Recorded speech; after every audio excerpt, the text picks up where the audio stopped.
Hello, and welcome to this third video in our series of Eploy Hiring Manager portal videos. In this video, I'm going to look at how we would manage a vacancy that we have created previously. So we're starting in the main page of the Hiring Manager dashboard here, and you'll see that there is an action required awaiting my review showing.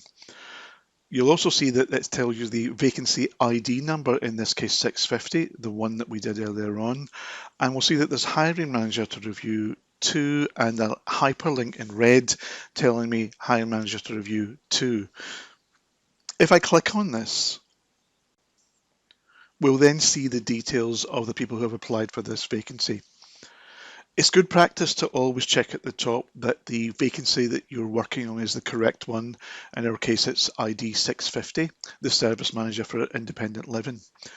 But you'll also see in this section that I see a little bit more information about the people who have applied. They've got candidate numbers showing, and one of them has got a little blue eye in a box next to them to say that that is an internal candidate. So if you ever see that, that is an internal candidate. You may see some other icons. For example, you might see an A in a box, which would mean that is an agency candidate. And you might also see a P in a box, which would mean that is a previous employee. At this stage in the vacancy review, it's blind recruitment that we're using here, so I won't see any names or details that will identify the people. Okay, so if I click on one of the candidate ID numbers here, for example, 425, I'll start to see some more information about this particular candidate. So this information is kind of in different tabs here. The first one is Overview, and I can see the details as shown about their guaranteed interview questions, personal details, and other details.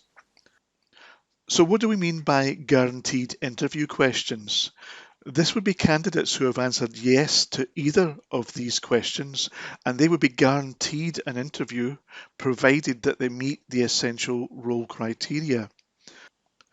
Other things you might want to review here would be the right to work in the UK, for example, and also if the person has a driving license, if that's something that would be mandatory for the role you're advertising.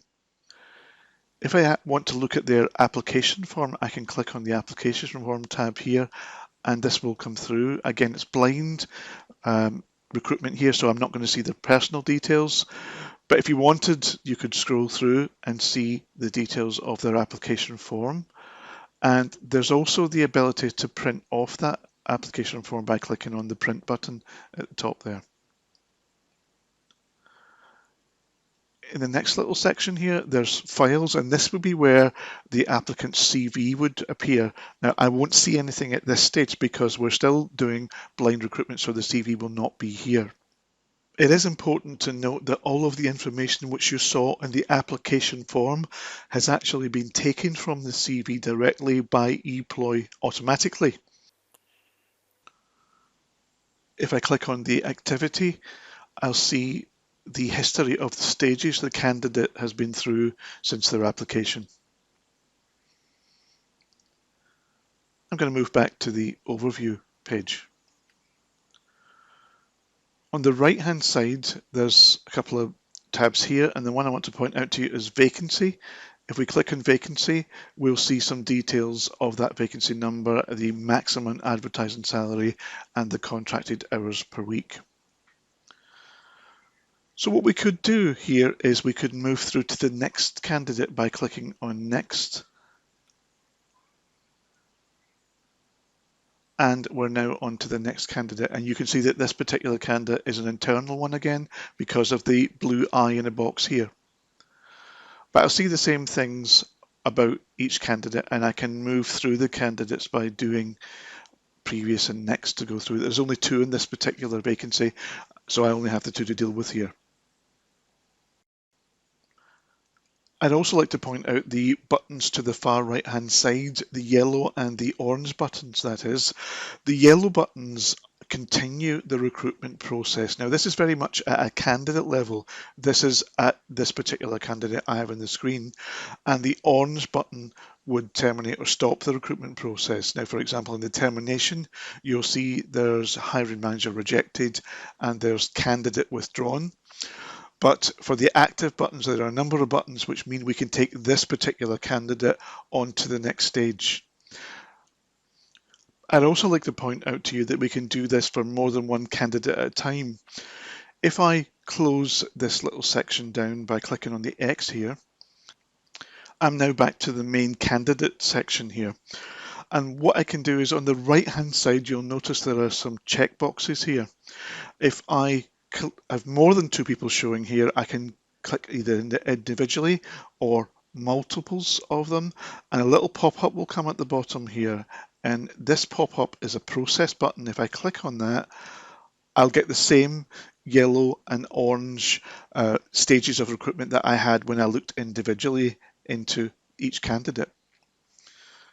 Okay, so I'm going to go back the way so that we're back to individual candidates. I'm going to click here and I'm going to take those checks off so that they're not showing.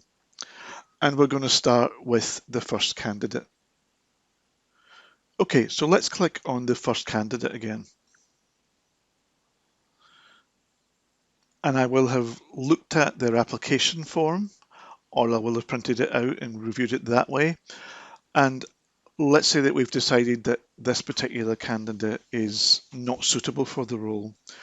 The next thing we have to do then is to move this candidate on. So we're going to click on the orange button, which is hiring manager rejected. So I'm going to click on that button. We now see an add comments pop-up come up, and this gives us the opportunity to add comments as to why we are rejecting this person. I'll do that now. Okay, now that we've entered that information, I'm going to click the continue button. You'll see a confirmation pop up in the bottom left-hand side. So as we've processed this applicant, we'll now see their name details. What I'm going to do is go on to the next person. So I'm going to click on next. Now this candidate, I'm happy and I want to proceed with a positive action for them. I want to take them to the next stage for the recruitment. So I will have reviewed their application form or printed it out and I'm happy with that and I want to proceed to the next stage. So we'll go along to the yellow boxes as we've said, and we could, for example, proceed to a telephone interview or proceed straight to the first interview. What I'm going to do is I'm going to proceed to the first interview. So I'll click on proceed to first interview. And you'll see a little confirmation at the bottom left-hand side to tell me that that's now happened. And you'll also notice that the details now for this applicant have come through onto the form.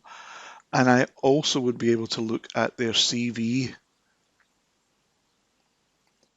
It's important to say here that once a candidate has been moved to another stage, you as the hiring manager will be unable to change their status or move their stage.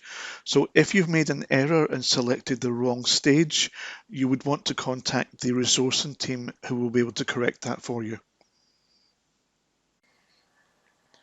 So I'm going to go back to the main page again. I'm going to click on the top right hand X here to close this form down.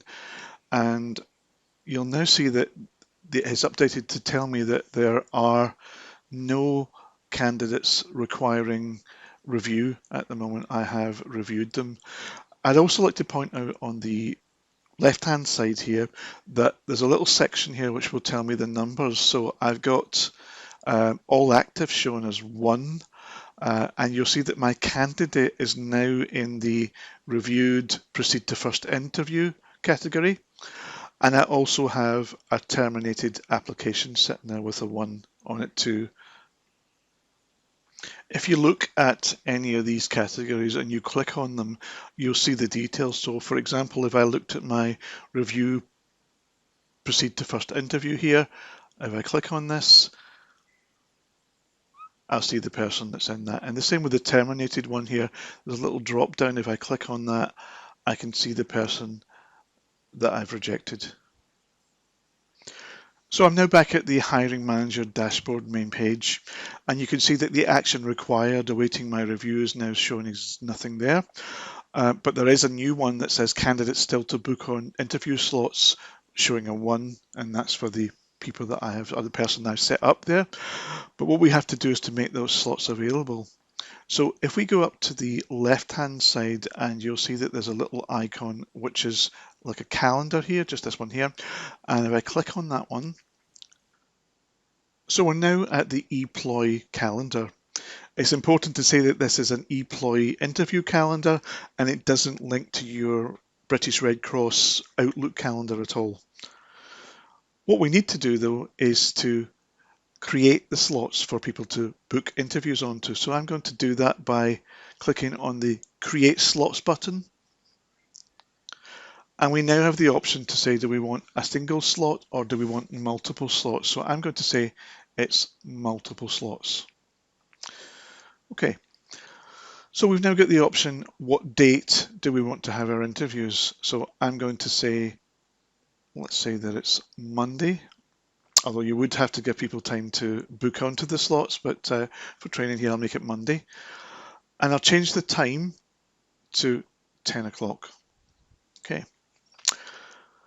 I'll leave the time zone as UTC. The number of candidates that I want in each slot, I'll say 1. But the number of sessions that I want, how many of these slots do I want to create? So let's say that we want to create 4 slots to allow people to book onto those particular slots for us, they have them in choice. I should also mention here that if you were doing an assessment centre, the number of candidates to assign to each slot would be the number of candidates who are invited to the assessment centre session, and the number of sessions for the day would always be 1. I'm now saying that the slot length is 1 hour and 0 minutes. I can change that if I want to, but I can also have a break between slots. So let's say that I want 30 minutes between slots. What that'll do is it'll give us a little look at what the schedule will look like. Okay. So I'm now down to the slot type, and the slot type, if I click on that, there'll be a drop down which tells me, is it a telephone, assessment centre, first interview, or second interview? Let's take first interview. And you'll see that that is now picked for that particular slot. I now need to tell the system which vacancy I'm doing this for. So this is really important. We need to make sure that we are picking the correct one. If you remember, our vacancy ID was 650, and I can see that I'm the hiring manager for that one too. So it's this one here. I will tick that box, and that becomes the vacancy I'm talking about. The information of location has come through from the vacancy as we've previously entered that. It may be, however, that the interviews are held at a different location from the vacancy address, for example, a local job centre. So if we click the X beside the address, this will delete the address, and you can then free type the interview location details into this box. But I'm going to leave it as the location address. The additional interview information. This information will be merged into the candidate interview invitation. So we might want to say something like this, for example.